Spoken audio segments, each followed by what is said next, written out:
Hello, everyone. I would start by thanking the organizers for giving me this opportunity to speak here. In the next few minutes, I would like to talk about a new clustering and classification scheme of protein kinases on which we have been working since last couple of years. So protein kinases are very important enzymes in our body. They are responsible for transfer of a phospho group from an ATP to a substrate peptide or protein. The human genome contains at least 500 protein kinases. Out of these 500, we know the structure of at least 260. And across all these structures, the kinase domain has been found to be strictly conserved. A typical kinase domain looks like this. It consists of two lobes, the C-terminal lobe, which is primarily consisting of alpha helices, and the N-terminal lobe, which consists beta sheets, but one helix called C helix. The central region of the protein forms the active site where the ATP complexes with magnesium ion and binds here. In the active state, the kinase activation loop is phosphorylated. When it is phosphorylated, it is completely extended, which creates a site on the surface to which the substrate binds. So these kinases are very important in different kinds of signal transduction processes in our body, and that's why they are frequently found to be abnormal in different kinds of cancers and are actively studied as cancer drug targets. So when we look deeper into this active site, which is one of the important parts of the protein, we see that the activation loop starts from a conserved 3 residue motif. This 3 residue consists of DFG, it's called DFG motif. The residues are displayed here, glycine is not displayed. In the active state structures of the kinases, it has been observed that phenylalanine ring is always under C helix, while the aspartate residue is pointing in the ATP binding pocket.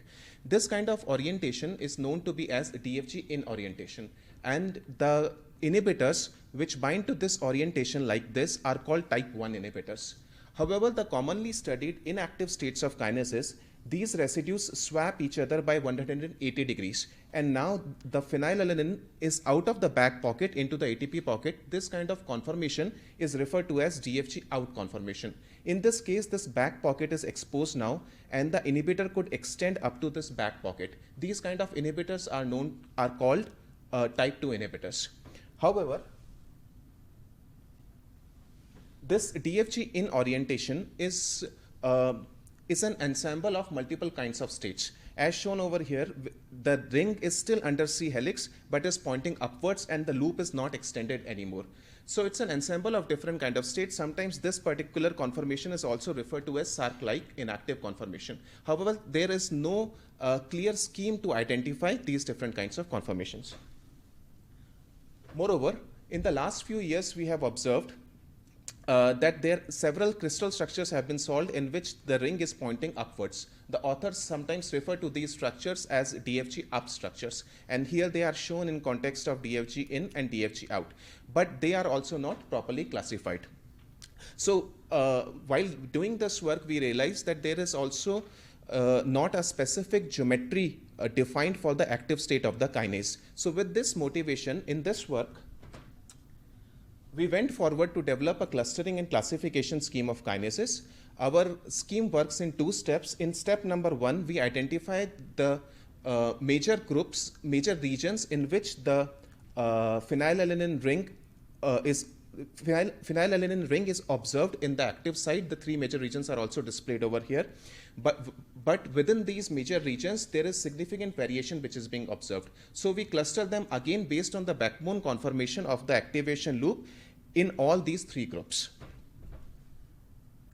So this is step number 1. This graph shows 2 distances. The x-axis shows the distance of the ring from the C helix, and this distance helps us to separate this kind of a DFG in state where the ring is close to the helix to this kind of a DFG out state where the ring moves away from the C helix. The y-axis here represents the distance between the ring to the beta-3 sheet on the top, and this distance helps us to separate this DFG in conformation to the conformation where the ring is pointing upwards. So as a whole, this simple analysis gives us 3 broad groups. The largest group is the DFG in group, shown in pink color over here, which consists of multiple conformations where the ring is under the C helix. 2 examples are shown over here. The second group is the DFGout group, where the ring has completely moved outwards. And the third group is the group where the ring has moved out of the C helix, but not completely in the out conformation. It is pointing upwards. We call these structures as DFG intermediate structures.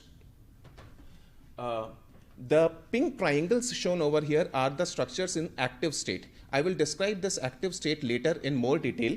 And the green triangles shown over here are the structures to which type 2 inhibitors are bound. The inhibitor only binds when the ring has moved outwards. So these two triangle data sets act as a control, showing that we are able to separate these two conformations using our scheme. But as I mentioned before, that within these broad groups, there is significant variation which is being observed. So as step 2, we cluster that variation in all these three groups. But before moving forward, I'll spend one slide on the methods of this clustering. So upon looking at various structures, we observed that the backbone variation actually starts from the residue preceding the DFG motif. We call this residue as XDFG. So to capture the backbone conformations, we have taken the phi-psi angles of XDFG, DFG aspartate, and phenylalanine. Together with this, we also want to capture the side chain orientation of the phenylalanine ring. So side chain chi1 angle is also being included. Now each structure is represented by a set of these 7 dihedrals, and the distance between these dihedrals is calculated by the cosine formula for each dihedral, which is summed up for all the 7 dihedrals. This gives us a distance matrix, and which is fed to the clustering algorithm, which is based on density-based clustering. It's called DB-scan. It provides us with two main benefits. DB-scan has a concept of identifying the noise points. That means the points which could not be clustered and which are identified as separate. And also a density-based algorithm helps us to cluster this kind of data, because phi-psi and chi angles naturally cluster into high-density groups.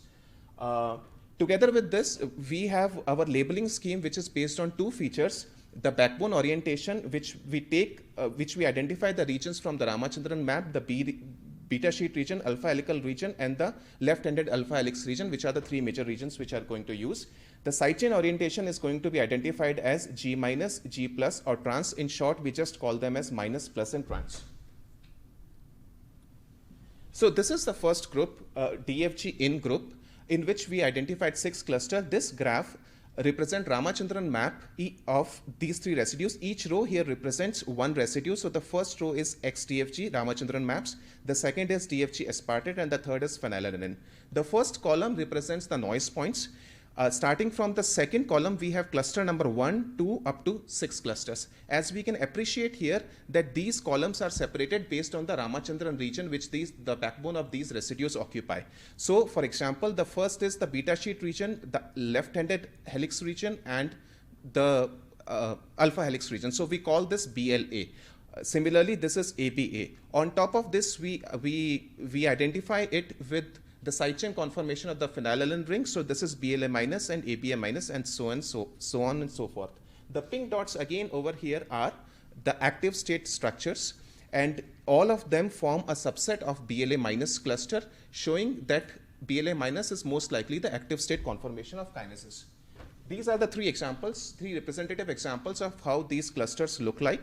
First is BLA minus. We can see the backbone conformation and the ring is in minus orientation. The second is BLB plus. We can see that the backbone has now changed and the ring is pointing upwards. The third is BLB trans. When it is trans, the ring points sideways. Then for DFG out and DFG inter groups, we got one cluster for each of them. So for DFG out, we have BBA minus. Some of the examples are shown over here. The green dots here are the type 2 inhibitor bound structures, and we have found that 85% of type 2 bound inhibitor structures are a subset of this conformation, which is very important that this conformation could be described in such a detail. DFG inter gave us just one cluster, and this is the smallest group, which occupies BAB region with a trans conformation, but it only has a small number of kinases. So overall, we have divided all the kinase conformations into 8 clusters. 6 of them are DFG in clusters, and here I would like to emphasize that all these DFG in conformations were broadly grouped together into one group by all the previous methods. However, our method could distinguish across all of three. In this case, we have found that BLA minus is the most frequently occurring, which is not very surprising because this is the active state conformation and most of the kinases are solved in active state. But what is interesting is that there are two other conformations which are inactive, ABA minus and BLB plus, which also occur with a significant frequency, which was not appreciated before. The commonly studied DFGout BABA minus conformation occurs in about 5% of the cases. So we also saw their relative population in complex and apoform structures, where we saw that most of the kinases are solved in complex with inhibitors. Here also BLA minus forms the biggest group, and ABA minus, BLB plus, and BBA minus occur with almost the same frequency. We also observed that all these DFG in conformation occur in apoform as well as in complex with triphosphates, that is ATP-like molecules, which are the natural ligands. Suggesting that these conformations are naturally occurring and are not induced by any kind of inhibitors. However, interesting here is that BBA minus mostly occurs in complex with inhibitors and only in a small number of cases occurs in apoform, suggesting that it might be induced by certain kind of inhibitors only. So, working with all these different kind of clusters, we realized that we also need a strict definition to define what is the active state. So kinases are enzymes which have a catalytic cycle in which is an ensemble of different kinds of state in which the ligands bind, the catalytic reaction happens, and the products are released. In a particular kind of state, when the enzyme is just ready for the catalytic reaction, it forms a complex with ATP and the ion, and since the loop is phosphorylated, it is also in extended conformation. We like to call these structures as catalytically primed structures, and there are certain structural features associated with them. One of them is type 1 beta turn, which forms over here, which stabilizes the extended conformation of the loop. We looked at the backbone conformation and we saw that the XDFG residues have B, L, and A conformation, and the phenylalanine ring is always in minus orientation. So these dots were shown as the pink dots in the previous slides. All these catalytically primed structures form a subset of the BLA minus cluster. Moreover, it is important here the orientation of the aspartate, which occupies chi1 angle 180 degree and chi2 0 degree, which is a very specific conformation required to stabilize the ion on one side and the loop orientation on the other side. Here I would like to mention that some of these features were also identified by other groups, but we have for the first time compared the backbone orientation and put it in context with other inactive states. So since this orientation is very important, we wanted to see if the similar kind of aspartate orientation is also possible in any other clusters. And we saw that indeed similar orientation of aspartate, which could be confused with the active state conformation, occurs in ABA minus, also shown here in blue color. The yellow color, compared to BLA minus, which is shown in blue. And we can appreciate that although the backbone conformation is different in both of them, the aspartate side chain is exactly the same. And therefore, it could be confused with the catalytically primed conformation. When we studied them deeper, we found that the main difference between these two backbones is a flip of oxygen atom, which occurs in the residue preceding the DFG, X-DFG residue. While in BLA minus, it is pointing downwards, in ABA minus, it is pointing upwards. So when we studied them further and checked their electron density graphs, here are 3 representative examples shown. We saw that this oxygen atom in ABA minus cluster has red density around it, a red color around it, which is negative density. It represents that an atom has been modeled here where it does not exist, where the electron density does not exist. However, if we notice in all these 3 clusters, there is green density, green color, that is the positive density right below it. That means that there is electron density here, but no atom has been modeled. What these electron density maps suggest is that in these structures, the oxygen atom has been probably modeled incorrectly. So instead of pointing upwards, this atom should point downwards into the green zone. This will convert this conformation from A orientation to a B orientation.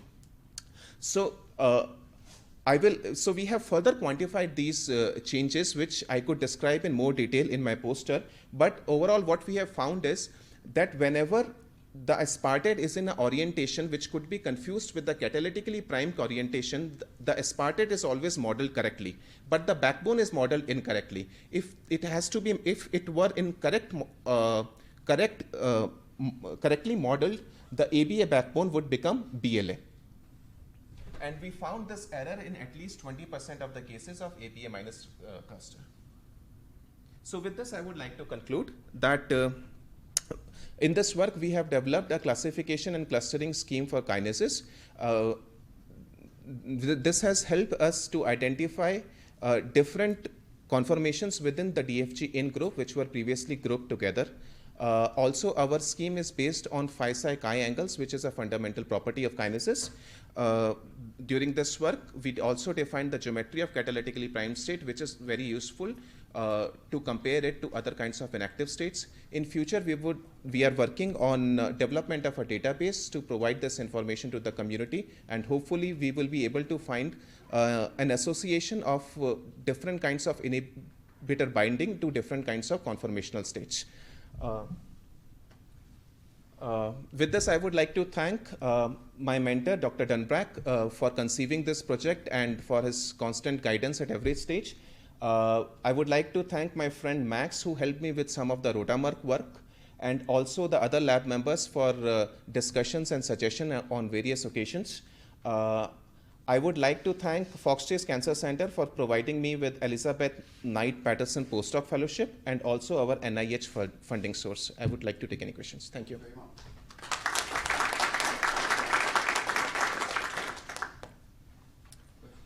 Hi, very nice. I have a question. A lot of people have run molecular dynamics simulations on these structures. I was wondering if anyone has run any on those ones with errors and whether that backbone flip resolves itself. To my knowledge, I do not know. And also, when we understood that this is happening, I went through literature and tried to find that if it has been reported before, but we could not find that if anybody has reported this kind of a flip. It has been reported in crystal structure studies of other proteins, but at least we could not find if it has been reported in context of kinases. Thank you. I have two questions. One is follow-up. Maybe can you check that in electron density or in PDB file occupancy of those? Maybe it's actually there. It's just the visualizer shows you the kind of the most occupant position. No. So it is definitely an error because we have verified it in different ways by visualization also, and by using a software which is called EDIA, which estimates the quality of the overlap between the electron density computed by the structure factors and the electron density computed by the coordinates, and the overlap is not good, so it is definitely an error. And second question is about DB-scan clustering. It assumes two parameters to optimize. Yes. And then it kind of decides how many clusters you have and the level of the noise. Yes. So what was your objective function, and what where the 6 clusters kind of is that a triangle? Yeah, so I could not get into those details because of the time. The objective function was our own experience. But also we tried different parameters and from starting. So DB-scan could identify highly dense structures by taking small values of the parameters, and then we can play with the entire range. So we played with the entire range. These are the backbone conformations and the sidechain orient conformations which we observe. So there are no other possibilities which we observe currently for these set of residues. However, we also wanted the clustering scheme to make sense, so not to subdivide these clusters into further categories, so that it is not useful. So right now, if we have 8 clusters, it is very useful that 6 DFG in, and so we do not want 16 clusters instead of 8 clusters.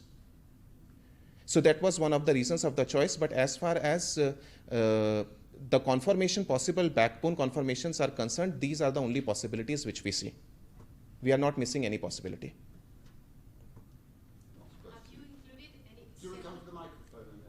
Have you included any pseudokinase in your calculations? Any? Pseudokinase. You know these kinases that they don't have the canonical catalytic.